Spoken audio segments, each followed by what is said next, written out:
The lifestyle of James Monroe, a glimpse into simplicity and service. James Monroe, the fifth President of the United States, lived a life rooted in simplicity, service, and deep patriotism. Born in 1758 in Virginia, Monroe was raised on a modest plantation. After serving bravely in the American Revolution, he entered politics, shaped by the ideals of liberty and sacrifice. By the 1800s, Monroe was already a seasoned statesman. His lifestyle reflected that of a humble public servant rather than a lavish elite.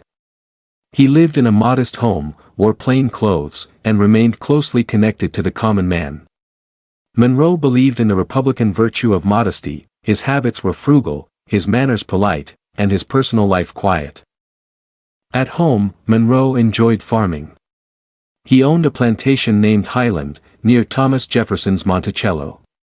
Unlike some contemporaries, Monroe tried to run his estate ethically, though like many Virginians of his time, he struggled with the moral weight of slavery, which he never abolished on his property. Socially, Monroe was reserved. He valued family, education, and public duty.